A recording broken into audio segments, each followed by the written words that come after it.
Kwa Mungu yote yanawezekana.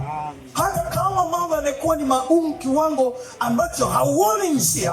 Inawezekana umeenda hata kwa daktari amekwambia kwamba unaumwa. Sikiliza, nataka nikwambie wewe hauumwi kwa jina la Yesu. Wewe hauumwi kwa jina la Yesu. Tikisa jirani yako mwambie kwa Mungu yote yanawezekana. Tikisa jirani yako mwambie kwa Mungu yote yanawezekana. Mwambie tena mwenzako kwa Mungu yote yanawezekana. Haleluya. Mwambie mwenzako usijikatie tamaa. Kwa Mungu yote yanawezekana. Nami nakuhakikishia mchana wa leo, hata kama umekuja na shida, hata kama umekuja na ugonjwa, hata kama umekuja na tatizo ambalo madaktari wamesema haiwezekani, nataka nikwambie kwa Mungu hakuna linaloshindikana. Piga kelele kwa Bwana na makofi mengi. Maana mchana ipo jambo ambalo Bwana ataenda kulifanya kwa ajili ya maisha yako. Mpe Bwana makofi mengi ya utukufu. Mtu mmoja nisomee, naomba mchungaji msaidizi Chai nisomee kitabu cha Mwanzo kila sura ya kwanza. Mwanzo sura ya 18 mstari wa kwanza. Nisomee mpaka ule wa 15. Haleluya. Nitasoma kwa jina la Yesu. Bwana akamtokea Ibrahim karibu na mialoni ya Mamre, alipokuwa ameketi mlangoni pa hema yake mchana wakati wa hari. Akainua macho yake akaona, na tazama watu watatu wamesimama mbele yake. Naye alipowaona alipiga mbio kuwalaki kutoka mlangoni pa hema, akainama mpaka nchi, akasema, Bwana wangu, kama nimeona fadhili machoni pako, na kuomba usinipite sasa mimi mtumwa wako, na yaletwe basi maji kidogo mkanao miguu, mkapumzike chini ya mti huu, nami nitaleta chakula kidogo mkaburudishe moyo, baadaye mwendelee, iwapo mnemjia mtumwa wenu. Wakasema, haya, fanya kama ulivyosema. Basi Ibrahimu akaenda imani kwa Sara, akasema, himiza vipimo 3 vya unga safi, muukande ufanye mikate. Ibrahimu akapiga mbio kwenda kumbili, akaleta ndama wa ng'ombe aliye laini vizuri, akampa mtumishi, naye akahimiza kuiandaa. Akatoa siagi na maziwa na ndama aliliandaa, akawaandikia mbele yao. Akasimama karibu nao chini ya mti, nao wakala. Wakamwambia, yu wapi Sara mkeo? Akasema, yumo hemani. Akamwambia, hakika nitakurudia wakati huu mwakani, na tazama Sara mkeo atapata mwana wa kiume. Sara akasikia mlangoni pa hema iliyokuwapo nyuma yake. Basi Ibrahimu na Sara walikuwa wazee na umri wao mkubwa, na Sara alikuwa amekoma katika desturi ya wanawake. Desturi ya wanawake, manake mnajua hivi, wanawake alikuwa amefanyaje? Yaani hawezi kuproduce mtoto, si ndio? Aha. Kwa hiyo Sara, naipenda Biblia huwa inatumia hekima mahali fulani. Kwa hiyo Sara akacheka moyoni mwake akisema, iwapo mkongwe itapata furaha na bwana wangu, je? Bwana akamwambia Ibrahimu, yaani Sara anajiambia mwenyewe, inawezekanaje nikapata furaha na ukongwe nilionao? Hebu mgeukie mwenzako, mwambie wewe sio mkongwe kwa jina la Yesu. Mwambie wewe sio mzee kwa jina la Yesu. Kinachozeeka ni mwili tu, lakini roho haizeeki kwa jina la Yesu. Endelea. Mbona Sara amecheka akisema, hivi kweli nitazaa mwana nami ni mzee? Kuna neno gani lililo gumu la kumshinda Bwana? Hebu mwambie mwenzako, kuna neno gani lililo gumu la kumshinda Bwana? Mgeukie tena mwingine mkwambie, ni jambo gani gumu sana linaloweza kumshinda Mungu wetu? Kwa muhula wake nitakurudia wakati huu mwakani, na Sara atapata mwana wa kiume. Katika majira haya tunayoongea, malaika anamwambia Ibrahimu, katika majira haya nitakurudia na Sara atapata mtoto. Sara akakana akisema, sikucheka, maana aliogopa. Naye akasema, sivyo umecheka. Yaani Sara amecheka, alafu anamdanganya malaika kwamba Sijacheka. Kwa maana kaa vizuri na mwanamke. Kaa vizuri na mwanamke. Kwa sababu mwambie mtambo kaa vizuri na mwanamke. Yaani hapa panacheka hapa anakadisha kwamba sio mimi. Bwana Yesu asifiwe.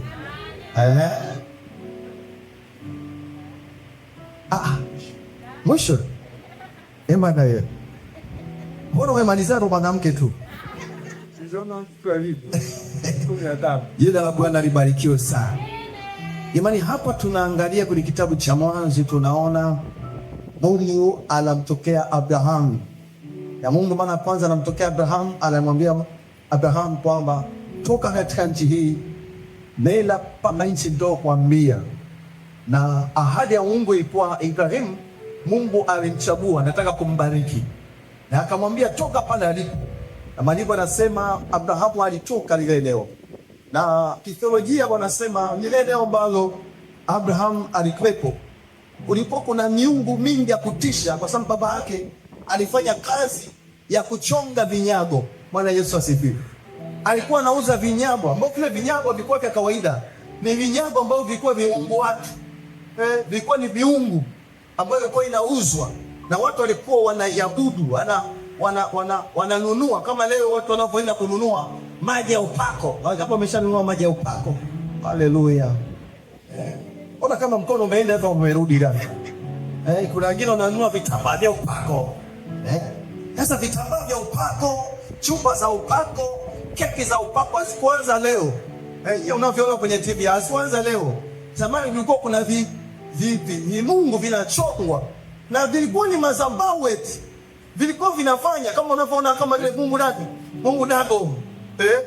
Walikuwa yanafanya kazi. Lakini sikiliza, pamoja na miungu yote, yupo Mungu ambaye yupo zaidi ya miungu yote. Yupo zaidi ya vitu vyote. Huyo kwake hakuna jambo lolote linaloshindikana. Sema amina. Maandiko nasema Mungu alipomwambia Ibrahim alitii. Na kwa sababu ya utii wake, Mungu akamwambia lazima nikubariki. Na mke wa kwanza wa Ibrahim alikuwa anaitwa Sara. Mungu akamwambia kupitia uzao wa huyu mwanamke nitakubariki. Na sio kukubariki tu, nitakufanya kuwa taifa kubwa. Na taifa kubwa linawezea na uzao. Kwa hiyo sababu kwanza Mungu alimwambia nitakubariki, utapata mtoto. Na sio tu kuishapo, akasema ya kwamba utakuwa taifa kubwa. Sasa katikati ya hali za Mungu, maandiko nasema muda umesonga, lakini Sara haoni dalili za kupata mtoto. Ibrahim, maandiko nasema alifikisha umri, alikuwa na umri wa miaka 99 na mke wake Sara alikuwa na miaka 79, lakini hakuna dalili za kuonekana utapatikana mtoto. Sasa katika akili ya kawaida, Mungu amekuahidi kwamba utapata mtoto, alafu katika safari ya kutembea na Mungu hauoni dalili ya kupata mtoto, hauoni dalili ya kupata hiyo baraka, hauoni dalili ya kuambia wewe utakuwa taifa kubwa. Ndivyo hata inavyotokea hata leo tunaposimama kwenye madhabahu ya Mungu hapa. Wakati mwingine tunatamka mambo makubwa juu ya maisha yetu. Tunatamka kwa habari ya familia zetu, tunatamka kwa habari ya uchumi wako, tunatamka kwa habari ya afya zako, tunatamka kwa habari ya ndoa yako, tunatamka kwa habari ya maisha yako kuinuliwa. Lakini kadri siku zinavyoenda, wakati mwingine hauoni matokeo. Sikiliza, usiangalie matokeo ya nje, lakini uangalie Mungu ambaye anasema na moyo wako ndani. Huyo Mungu anasema na moyo wako ndani. Hata kama miaka mingi imepita, hauoni kile ambacho Mungu amesema. Nataka nikuhakikishie, wakati wa Bwana ukifika, hakuna yoyote atakayeweza kuzuia. Wakati wa Bwana ukifika, hakuna anaweza kuzuia baraka yako. Wakati wa Bwana ukifika, hakuna atakayezuia kwa jina la Yesu. Siku moja Mungu ametuma malaika, Ibrahimu akawapokea. Ndipo mgeukie kwa zangu mwambie, una tabia ya kupokea wageni. Jamani, kuna watu ni wachoyo. Sitaki la kusema familia moja haiko hapa. leo kwa tembelea nyumbani kwao. Yaani nasikia kabisa pilau limeiva. Alafu sijui ni kwa nini nimepita wakati wa njaa. Nimepita hapo. Kwa ajili tu ya mtana nimepiga na maombi mchungaji. Namwambia mpaka Yesu imetoka. Kwa jina la Yesu. Pepo limetoka kabisa. Vunja roho za giza, mauti imetoka. Nasikia kabisa, yani kabisa kwamba pilau imeiva. Lakini Bwana, stories zote mja pale baba unajua. Sasa bila sema sasa tu msosi umeiva. Bwana Yesu asifiwe. Hata hiyo sasa pili. Isipika na oroka wakati wa jamani ndo nataka ndio mchungaji usiondoke. Ndio tunataka tuteke. Bwana singeteka wakati mimi nimeshafika. Yukibiza mwambie acha wewe uchoyo wewe. Anasifiwa sana. Wewe unatakia kukaribisha wageni. Wageni wengine wanakuja kama malaika. Wewe unaweza kumuona katika sura ya mwili wa binadamu, lakini ndani yake amebeba ujumbe wa Bwana. Amina. Baba niliapia wakati nataka nioe akasema hivi. Mwanamke yoyote asiyekuwa na tabia ya kukaribisha wageni, mwanangu muogope kama nyoka. Atasababisha fukuze watu wote nyumbani kwako. Hebu mgeuke mzangu hivi, umekaribisha wakati tambo tena wako mpaka sasa. Kidari kinaisikia tokea tu. Kwa hiyo atakukaribisha wageni hapana, karibisha wageni kulingana na mazingira yako ulionayo. Je, utamaduni wakati mwingine baraka utazipokea kutokana na aina ya wageni wanaokuja. Bwana Yesu asifiwe. Nazungumza na watu hapa jamaa. Tengeneza utamaduni. Siku nyingine unaamua kupika tu vizuri. Shaboka. Unapika sikio pilau. Pasta. Leo njoo ule hapa nimechinja kuku watatu. Ketekete, hindi msukuma, njoo hapa ule. Utakuja kama vitu. Anafurahia Mungu na mtukuza Bwana. Jamani amina. Ndio kimweza kwa usile peke yako wewe. Hadi kuna wengine hapendi kukaribisha watu. Hiyo tabia ni mbaya kwa jina la Yesu aliye hai. Bwana Yesu asifiwe. Alikuwa siku moja mgeni ametutembelea, hapo hatuna kitu. Tupo na mama mchungaji, ngombe badika hata jiwe tu. Hatuna kitu. Tujipiga hapo Mungu anajabu sana. Nikatokea neema ya ajabu, tukamweka hata uji. Tukaweka, nafikiri hata sukari ulikuwa hauna. Kanua weka chumvi, kwa uporobo kasema as long as mgeni amekuja, acha tumkarimu. Alikuwa Mr. Kumbo. Haipokuja yule jamaa cha ajabu akasema, "Mtumishi, aisee nimebarikiwa sana na huyu." Nani kaupiga ngebe mama? Wewe mimi ameondoka pale alituachia 500,000. 1, 2, 3, 4, 5. Baadaye ikawa ni baraka kubwa. Kumbe tusingetoa ule uji mama, hata ile hela tusikongo. Na ile hela tunayopata pale ndo mama anaweza kucheka. Tukafanya shopping, sukari, nini. Lakini zaidi ilikuwa ni kukaribisha wageni. Asifiwe sana. Mungu akubariki kwa Makabete. Na ana moyo wa kukaribisha wageni. Safi sana Mungu. Uko vizuri. Jenga tamaduni ya kukaribisha watu. Ibrahim akawakaribisha, kumbe wale ni malaika wa Bwana. Mbingu zilikuwa zimeona kwamba ni wakati wa kupeleka majibu kwenye nyumba ya Ibrahimu, lakini Mungu anatumia nani? Maandiko anasema Mungu akawatuma malaika waliovaa mwili wa binadamu, lakini ndani yao wana ujumbe wa Bwana. Lakini kwa sababu Ibrahimu ile iko connected na Mungu, akawakaribisha wale watu. Walipoingia ndani wakaandaa chakula, wakafurahi. Ndipo neno la malaika likatoka ya kwamba majira kama haya mwakani huyu Sara atapata mtoto. Yale majibu hayakuja mpaka chakula kilikuandaliwa. Kuna wakati mwingine mchungaji niombe, nitamkie baraka. Jamani, baraka hazitamki tu hivi hivi. Lazima fanye kitu kwa ajili ya Mungu. Kana sio. Fanya kitu kwa ajili ya Mungu. Utaona mtumishi wa Bwana akatamka baraka. Atatamka mema kwako. Atatamka mafanikio kwako. Kwanza mtumishi wa Bwana alikuwa amefurahi. Malaika wa Bwana walipokula na kufurahi, baraka zikatamka kwa jina la Yesu. Amina.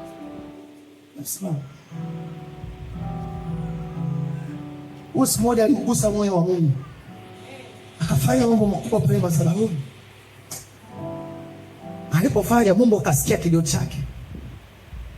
Sasa hivi nitoboe siri nisitoboe, hivi vya harusi mtarajiwa, usige mpaka bila kufanya kazi ya Mungu kwanza, maana sivyo sana, na Mungu atakuinua, atakubariki. Shabo, simama bwana. Alinikaribisha kwenye biashara yake, akamwambia mchungaji, naomba uiombee. Kasema sawa. Pamoja na mke wake mzuri huyo. Kweli nikaomba. Tumemaliza, nasema mchungaji, na bahasha yangu hii hapa. Nasema wewe niangalie kwanza, imekaa vizuri? Ulijitahidi, uko vizuri. Upige makofi mengi. Bariki hapa. Yale maombi leo mapale ofisi ilikuwa ni wadogo. Nilipofika ndani nilivua, nikabaki na kausi na nguo nyingine, nikaendelea kuatamia. Nikasema Bwana, endelea kuwabariki na kuwainua. Na Mungu atawainua kwa jina la Yesu. Nachotaka niseme nini? Wakati mwingine fanya kitu kwa ajili ya Mungu, Mungu naye atakukumbuka kwa jina la Yesu. Amina. Maandiko nasema Mungu kupitia wale malaika wakamwambia sana. Sikiliza. Wakati mwingine Mungu anaposema na wewe, msikilize Mungu vizuri. Sala anakamkiwa uko na ala chakula. Akaanza kucheck, hivi kwa umri wangu huu kweli mimi naweza nikapata mtoto? Hebu ngeuke mzada ndio wewe, usizalau watumishi wa Mungu. Pero tunapotamka watutamki kwa ajili ya kukufurahisha. Sisi tunaposimama kwenye madhabahu, chochote tunachokisema mbingu inachukua, maana Mungu anaheshimu watumishi wake. Lolote tutalosema litakuwa kwa jina la Yesu. Nasema litakuwa kwa jina la Yesu. Wale malaika wakamwambia Ibrahimu, mke wako anacheka. Sisi tunasema atapata mtoto. Na hiyo wakati ule anaongea, Sara pamoja na Ibrahimu hawakujua kama wale malaika. Ila siri ilikuja kuchuka wakati jamaa na wasindikiza wakashangaa wamepata baba. Nachotaka nikwambie mimi, Mungu anaweza kufanya yale ambayo umejikatia tamaa, yale ambayo unaona hayawezekani, kwa Mungu yanawezekana. Nasema kwa Mungu yanawezekana. Kikawaida Abraham alikuwa na miaka 99. Sara alikuwa na miaka 89.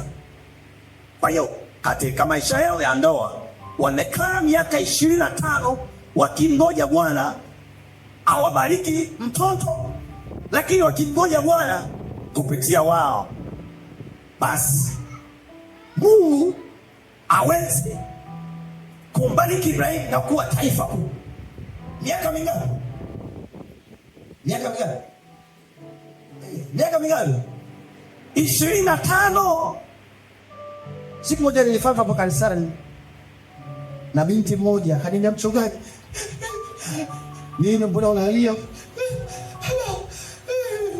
Nimekata tamaa. Umekata tamaa ya nini? Nataka niolewe. Sawa. Una miaka mingapi? 29. 29. Sasa 29 ndo nakata tamaa ya kuolewa. Yaani wananichukia, wananiacha. Yawezekana mimi nimetenda dhambi kubwa sana. Nikwambia hakuna dhambi iliyotenda, majira ya Bwana haijafika. Nikaambia unamjua Sara wewe? Sara ndo nani? Kwamba soma hapo. Aliposoma pale, Sara na miaka 79. Husband wake na miaka 99. Mbingu zako ng'ombe hazaiki ba hivi wewe. 99 lakini ndio panahitaji mtoto. 79 lakini anahitaji mtoto. Wewe unajikatia tamaa na miaka 29. Ukisema mchungaji ngo sijui, nikwambia no, ujue kuanzia sasa. Majira yako yakifika, lazima Bwana afanye. Majira yako yakifika, lazima miujiza ya Bwana ionekane. Nami nakutabiria kwa jina la Yesu katika ibada hii, kama kuna jambo lilikuwa gumu kwako likawa jepesi kwa jina la Yesu. Kama kuna maombi niliyoomba hayajatokea yakatokea kwa jina la Yesu. Kama kuna ukwamo mahali ambako umeomba sana na hauoni matokeo, Bwana kasababishe utayaone matokeo kwa jina la Yesu. Kabla tujamaliza mwaka huu, Bwana kakuinue, Bwana kakubariki, Bwana kakupandisha viwango katika jina la Yesu ni hai. Katika miaka hii, sikiliza, malaika aliposema kwa habari ya mtoto, Mungu alikuwa mwaminifu. Majira yale yalikofika mwakani, Sara kapata mtoto. Hebu ushangilie Bwana kwa makofi. Nini tunajifunza hapo? Unaweza kaandika. Moja, ahadi za Mungu. Ahadi za Mungu siku zote hazishindwi. Sika tumeke swali gani? God promises never fail. Mungu akiahidi imekuwa, itakuwa.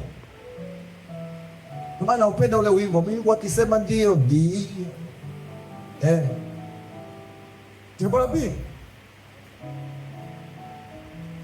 muda wa Mungu, or God's timing is perfect. Yani muda wa Mungu ndio muda sahihi. Ndio maana katika majira ambayo Mungu alikuwa anataka ya kubarikiwa kwa Ibrahimu na mke wake, majira yalikuja baada ya miaka 25, ndio majira ya Bwana yalikuja.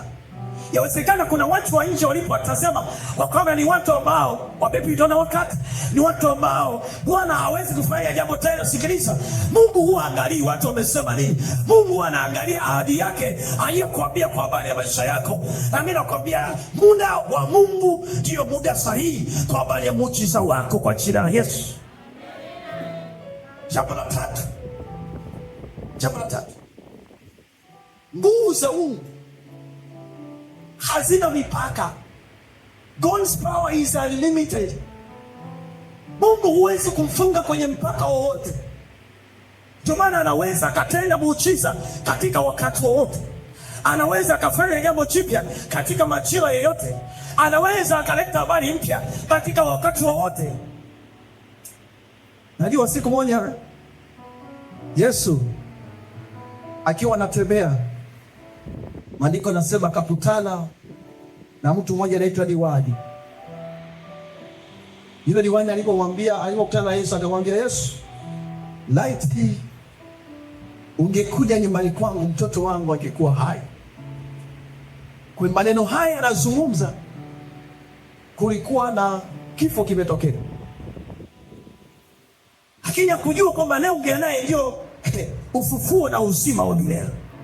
Yaani mauti na uzima ipo mikononi mwa Yesu. Hakujua leo ungea naye nani. Maandiko nasema hivi, Yesu akamwambia, nenda nyumbani, utamkuta mtoto wako ni mzima.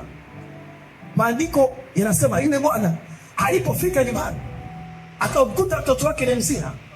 Na alipojaribu kuuliza wafanyakazi kwamba mtoto wangu amepona sana, wakamtajia saa ile ile ambayo Yesu alimwambia nenda nyumbani kwako utamkuta mtoto wako ni mzima.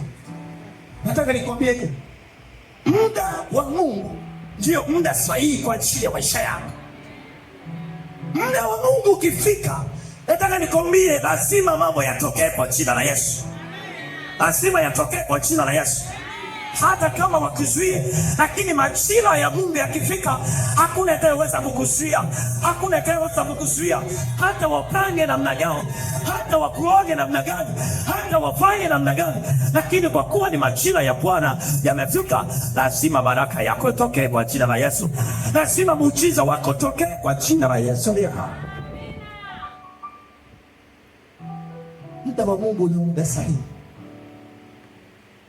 Bwana Yesu asifiwe. Bwana asifiwe. Mshatoa ushuhuda wingi hapo kwa habari ya namna Mungu anavyowatokea watu kwa namna ya ajabu. Lakini jambo la mwisho, Mungu nifunze. Mungu wetu hashindwi na jambo lolote. Nothing is impossible for him. Mungu hashindwi jambo lolote. Yaani Mungu hashindwi na jambo lolote. Utasoma kwenye kitabu cha Mwanzo sura ya 18 mstari wa 14. Bebe tumekumbuka. Utasoma kitabu cha Yeremia sura ya 32 mstari wa 17.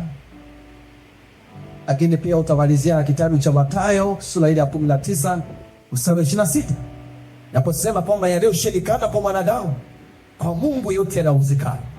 Kuna mambo ambayo kibinadamu yanaweza yakatufanya tusione muujiza wetu, tusione mafanikio yetu, tusione maendeleo yetu, tusione mkenyo maendeleo fulani. Lakini sikiliza, kwa kuwa hayo yamefungwa katika maisha ya mwanadamu, kwa Mungu hakuna chochote kinachomfunga. Maandiko nasema yaliyoshindikana kwa mwanadamu, kwa Mungu yote yanawezekana. Na kama kwa Mungu yote yanawezekana, haijalishi tatizo hilo nao, haijalishi ugonjwa ulio nao, haijalishi kilio ulicho nacho, as long as kwa Mungu yote yanawezekana, tegemea kwamba Mungu atafanya jambo jipya kwenye maisha yako kwa jina la Yesu. Sikiliza, bali nikupe ushuhuda mmoja.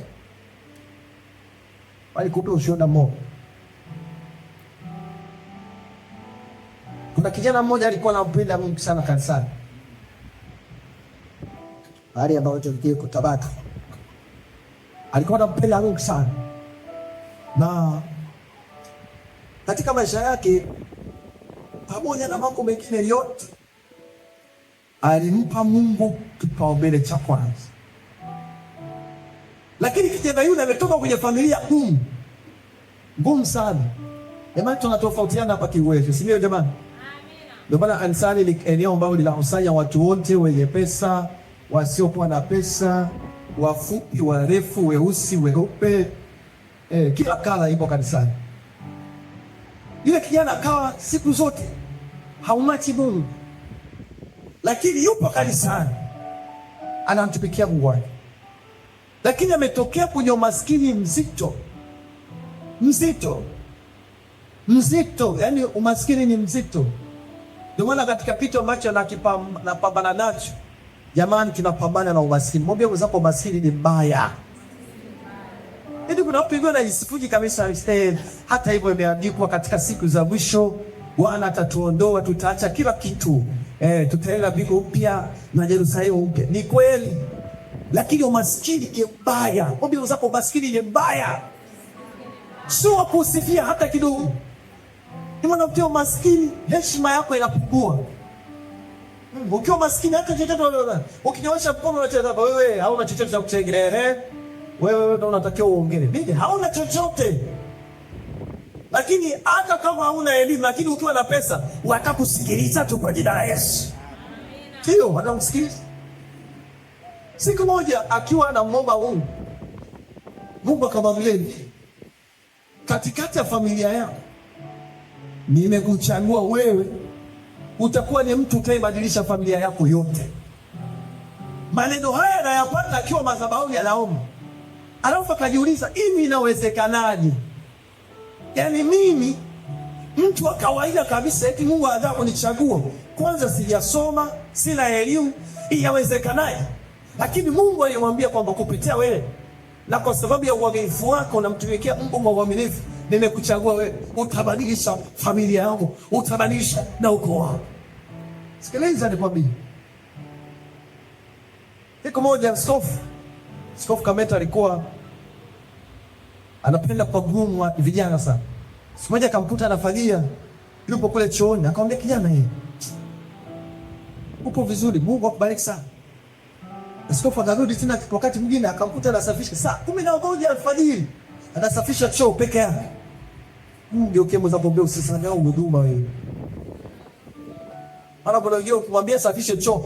Mchungaji yetu nazalaulika kwenye kanisa, mimi ndio kusafisha choo. Sikiliza, huduma yoyote ina thamani mbele za Mungu. Ni vile wewe huifahamu, lakini Mungu anaifahamu. Yaani mbele za Mungu haangaliwi ni mchungaji, haangaliwi ni askofu, haangaliwi ni nani. Mungu anachoangalia unafanya nini kwenye ufalme huu. Hicho ndicho kinachomata. Ndio maana ukifika tu utawashangaa wanaofagia kanisa, wanaofagia chooni, wanaosafisha magari ya watumishi wa Mungu, ndio wamepewa kipaumbele cha kwanza kwenye kiti cha Yesu. Utashangaa. Sasa askofu alipoongea naye, akasikia tu moyoni mwake, huyu mtu nipeleke chuo cha VETA. Kapeleka chuo cha VETA, akawa dereva na mwendesha. Siku moja kuna mtumishi alikuwa pale anafanya kazi wizara ya fedha. Sema askofu, na ofisini pale tunahitaji kijana ambaye atakuwa na endesha gari. Naomba nipatie kijana ambaye ni mwaminifu. Basi yule kijana alikuwa anaitwa Eric. Baadaye akawa connected. Umesoma yeye, nimesoma VETA. Una vyeti ninavyo. Akachukuliwa akapelekwa ofisi ya waziri mkuu. Kwa akanafanya kazi ofisi ya waziri mkuu. Sio kama unanielewa vizuri.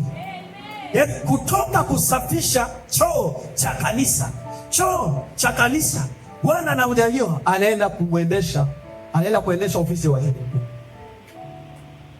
Alipoingia Makusudi, yakafanyika mabadiliko. Kwa hiyo katika wale madereva walikuwa wanaonekana wanafaa, yeye jina lake likawa la kwanza. Kwa hiyo akawa pote likueleka mkuu wa nchi. Sio kama unanielewa. Yaani ushuhuda umeenda chacha kwa sababu Mungu ayaili litakuinua. Sasa wewe unakuendesha na hizo unafanya mchezo. Bwana Yesu asifiwe sana. Maisha yake yakabadilika. Kuja kanisani ikawa kwa manasi. Ingawa zaka alikuwa anatoa.